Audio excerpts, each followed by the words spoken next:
Hello, good morning, नमस्कार। आप सभी का स्वागत है पावर ऑफ नॉलेज लीगल मेरे इस चैनल पे। आई होप सब अच्छे से पढ़ाई कर रहे होंगे, किसी कंपटीशन की तैयारी कर रहे हैं तो ये लेक्चर सीरीज़ आपका निश्चित ही बहुत सारा हेल्प कर रही होगी और आपको एक बेहतर स्टेट पहुंचा रही होगी कि हाँ ठीक है, पॉलिटी इजी लग रहा है। ठीक है, आज हम एक नया टॉपिक ले रहे हैं, दैट इज़ ट्रिब्यूनल्स। ठीक है, कभी कभी पूछ लिया जाता है एग्ज़ाम में, तो जान लेते हैं। छोटा टॉपिक है बट कवर करना ज़रूरी है। तो आज का लेक्चर सीरीज शुरू करते हैं। ठीक है, लेट्स गेट स्टार्टेड।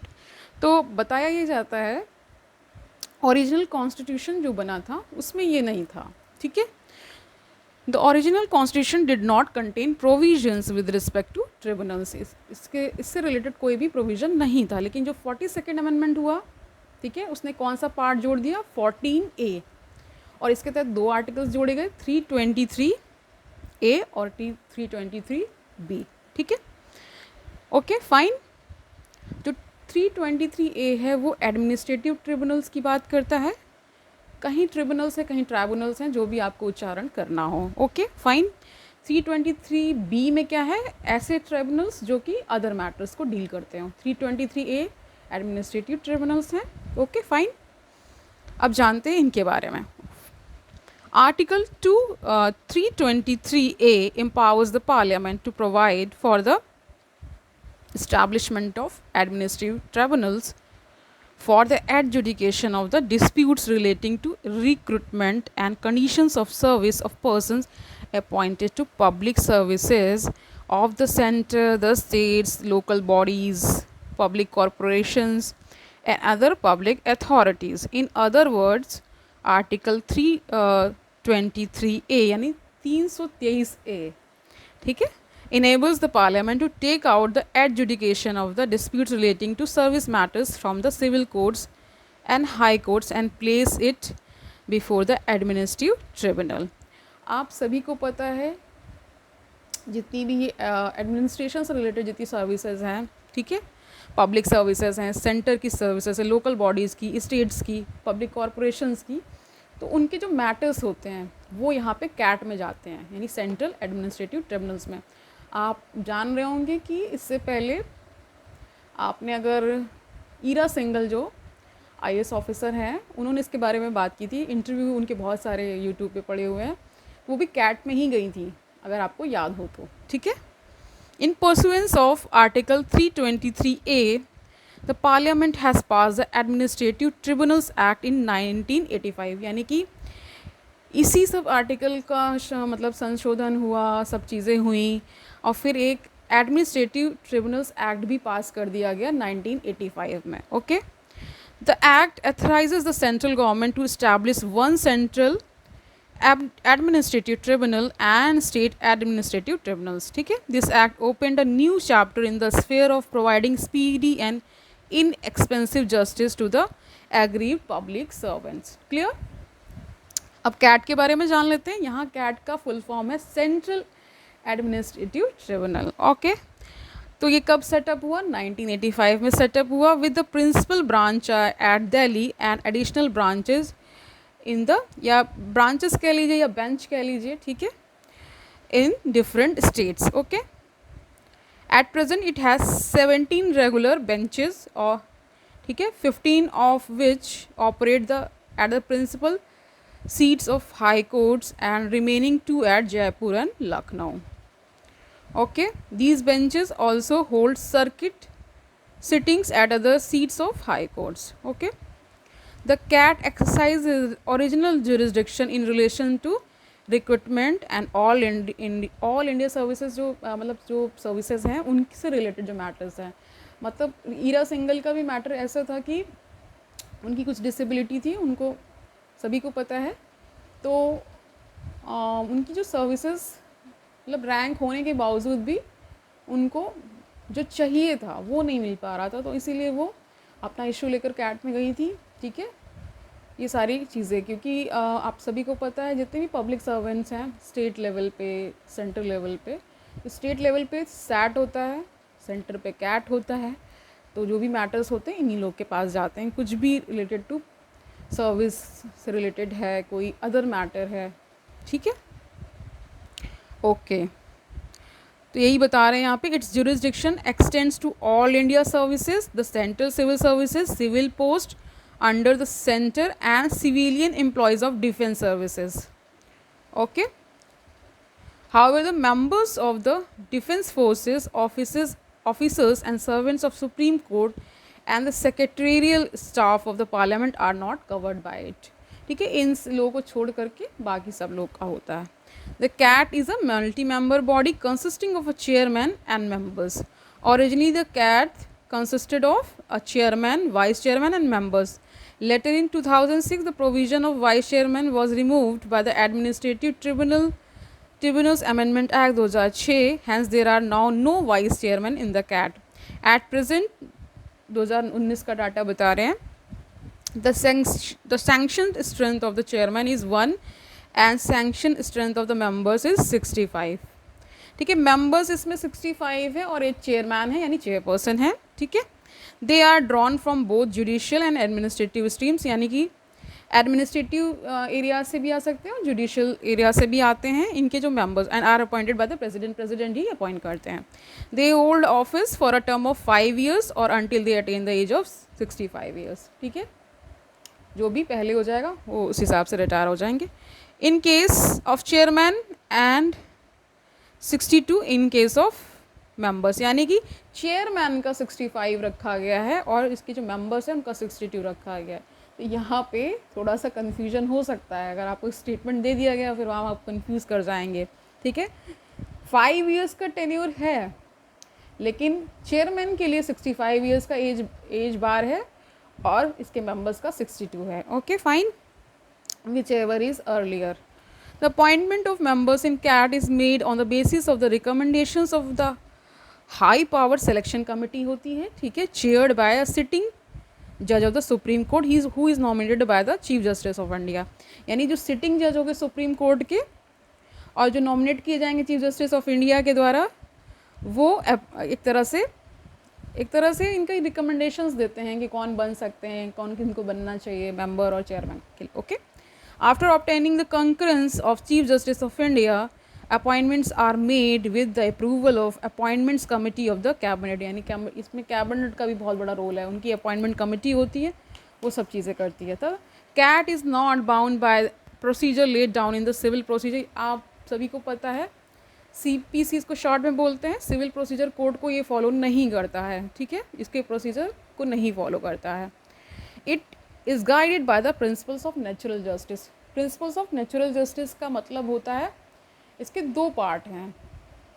एक तो ये है कि कोई भी व्यक्ति जो आएगा वो जज नहीं किया जाएगा कि उसका क्या बैकग्राउंड है, क्या है, उसको जस्टिस मिलेगा. और दूसरा है उसकी बात को सुना जाएगा. तो इसके लिए वर्ड यूज़ होता है हेयर द अदर साइड ना.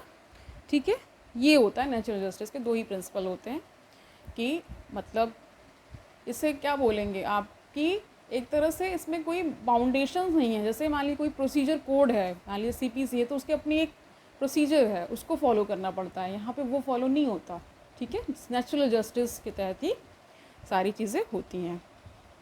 Okay fine, these principles kept the CAT flexible in approach. Only a nominal fee of 50 rupees is to be paid by the applicant. एक एप्लीकेंट को 50 रुपये देने होते हैं. ठीक है, the applicant may appear either in person और through a lawyer. खुद भी अपीयर हो सकते हैं या लॉयर को भी कर सकते हैं अपनी बात रखने के लिए.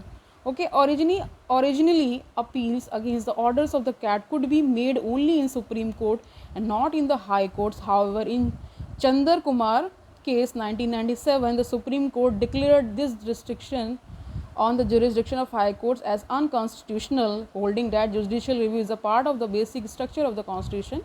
It laid down that the appeals against the orders of the CAT shall lie before the division bench of the concerned high court. यहाँ पे ये बता रहे हैं 1997 के पहले तक क्या था कि सिर्फ सुप्रीम कोर्ट ही इसकी अपील केसेस को टैकल करती थी, सुनती थी. लेकिन चंद्र कुमार का केस जो 1997 में आया उसके बाद हाई कोर्ट्स को भी ये पावर मिल गई है. सुप्रीम कोर्ट ने कहा कि इनको पावर दे दी जाए हाई कोर्ट को इनकी अपील्स को सुनने के लिए. ओके फाइन, आगे जानते हैं.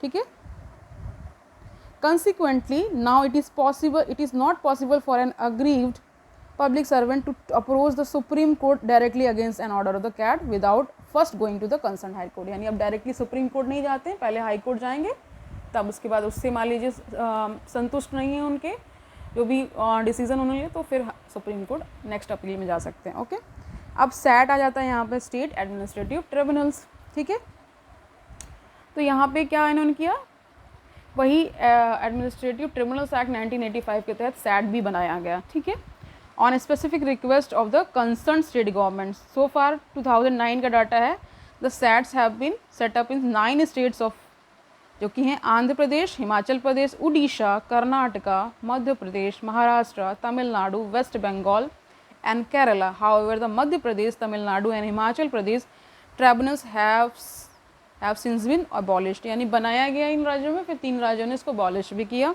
But subsequently the Himachal Pradesh re-established the SAT and the state of Tamil Nadu have also requested now to re-establish the same. यानी कि बीच में इन्होंने इसको अबॉलिश कर दिया था, लेकिन फिर तमिलनाडु और हिमाचल प्रदेश ने कहा नहीं, हम बनाएंगे, हमको चाहिए. ठीक है. Further, the state government of Haryana has requested to establish the SAT for their state. On the other hand, the state government of Odisha has submitted a proposal for abolition of Odisha Administrative Tribunal. ठीक है, Orissa government ने इसको abolish करने के लिए एक तरह से प्रपोजल किया है. Like the SCAT, the SATs exercise original jurisdiction in relating to the recruitment and all service matter of state government employees के मैटर्स को देखता है SAT, यानी state administrative tribunal. Okay fine, कैसे इनकी भर्ती हो रही है, कोई उसमें दिक्कत तो नहीं आ रही. ईरा सिंघल का केस एक बहुत ही चर्चित केस है, उन्होंने अपने कई इंटरव्यूज़ में सारी बातें डिस्कस की हैं. The chairman and members of the SATs are appointed by the president after the consultation with the governor of the state concerned. यानी SAT में जो members होते हैं, चेयरपर्सन होते हैं, वो president अपॉइंट करते हैं, किससे कंसल्ट करके, गवर्नर को कंसल्ट करके. Okay, the act also makes provision for setting up of joint administrative tribunal, that is JAT, for the 2 और मोर स्टेट. 2 या 2 से अधिक जो राज्य होते हैं वो रिक्वेस्ट कर सकते हैं जैट बनाने के लिए भी, यानी जॉइंट एडमिनिस्ट्रेटिव ट्रिब्यूनल के लिए. And power exercisable by the, क्या बता रहे हैं, a JAT exercises all the jurisdiction and powers exercisable by the administrative tribunals for such states. The chairman and the members of JAT are appointed by the president after consultation with the governors of the concerned. जो states बनाना चाह रहे हैं JAT, तो उनके governors भी उसमें एक तरह से भूमिका निभाएंगे, उनके मेंबर्स और क्या बोलते हैं, उनके चेयरमैन को अपॉइंट करने में प्रेसिडेंट करते हैं, लेकिन इनका कंसल्टेशन भी होता है गवर्नर्स का. ठीक है, आप जानते हैं आर्टिकल 323B के तहत ट्रिब्यूनल्स फॉर अदर मैटर्स के लिए भी होता है ना. तो जानते क्या क्या मैटर्स होते हैं. ओके, तो जानते हैं under article 323B the parliament and the state legislatures are authorised to provide for the establishment of tribunals for the adjudication of disputes relating to the following matters. कौन कौन से मैटर्स हैं, जैसे टैक्सेशन एक matter है, foreign exchange, import export, industrial and labour, land reform, ceiling on the urban property, elections to the parliament and state legislature, food stuffs, rent and tenancy rights. Okay, article 323A and 323 differs in the following 3 aspects. जान लेते हैं क्या क्या 3 aspects हैं. While article 323A contemplates establishment of tribunals for public services matter only, यानी कि नाम से ही जान रहे हैं एडमिनिस्ट्रेटिव ट्रिब्यूनल हैं, तो इन्हीं से रिलेटेड मैटर्स जो पब्लिक सर्वेंट्स होते हैं, उनकी मान लीजिए उनकी जब भर्ती हो रही है, कोई समस्या आ रही है, कोई उनकी सर्विस कंडीशंस में दिक्कत आ रही है, उनकी पोस्टिंग, ये सब तमाम चीज़ें होती ही रहती हैं. ठीक है, while 323B contemplates establishment of tribunals for certain other matters, जो कि जैसे टैक्सेशन हो गया, कोई अर्बन प्रॉपर्टी से रिलेटेड मैटर है, इंडस्ट्रियल लेबर से मैटर है. ठीक है, elections to the parliament and state legislature, food stuff, rent से रिलेटेड कोई मैटर है, वो सारी चीज़ें. वाइल जानते हैं next, while tribunals under article 323A can be established only by the parliament. ठीक है, tribunals under article 323B can be established both by the parliament and state legislature with respect to the matters falling within their legislative competence. यानी कि कह रहे हैं कि 323A के तहत जो ट्रिब्यूनल बनती है वो केवल पार्लियामेंट ही बना सकती है, लेकिन 323B में क्या है, दोनों बना सकते हैं, स्टेट्स भी और पार्लियामेंट भी, ठीक है, अकॉर्डिंग टू उनकी जो कॉम्पिटेंसी है उस हिसाब से, मतलब वो कर सकते हैं कि नहीं कर सकते, ये मैटर हमेशा ही मतलब डिबेटेबल रहता है, ठीक है। Under article 323A only one tribunal for the centre and one for each state और 2 और मोर स्टेट में बी एस्टैब्लिश, ठीक है। एक ट्रिब्यूनल सेंटर के लिए, ठीक है, एक स्टेट के लिए, या जब हम जैट बना रहे हैं तो दो से अधिक राज्य भी हो सकते हैं ना, ठीक है, वो सारी चीज़ें। There is no question of hierarchy of tribunals whereas under article 323B hierarchy of tribunals may be created, यानी कि 323A के तहत कोई हायरार्की नहीं है, लेकिन 323B के तहत हायरार्की का एक तरह से है, ओके। इन चंद्र कुमार केस जो कि 1997 का है, the supreme court declared those provisions of these 2 articles which excluded the jurisdiction of high courts and supreme court as unconstitutional। Supreme court ने ही अनकॉन्स्टिट्यूशनल डिक्लेयर कर दिया था, पहले हाई कोर्ट्स को पावर नहीं थी इनकी अपील केसेस को इंटरटेन करने का, लेकिन फिर सुप्रीम कोर्ट ने ही कहा ये अनकॉन्स्टिट्यूशनल है, तो फिर उसके बाद से फिर क्या हुआ, इनको हाई कोर्ट्स को भी पावर दे दी गई इनकी अपील्स को सुनने के लिए, okay. Hence the judicial remedies are now available against order of these tribunals, okay fine. फिर आज के लिए इतना ही जानते हैं, बहुत ही छोटा शॉर्ट चैप्टर था, हमने अच्छे से जान लिया, ओके। और फिर कल मिलते हैं एक नए टॉपिक के साथ, तब तक अच्छे से पढ़ाई करते रहिए, खुश रहिए, खुशी मन से पढ़ाई करेंगे, पढ़ाई अच्छी होगी, ठीक है। All the best and have a nice day.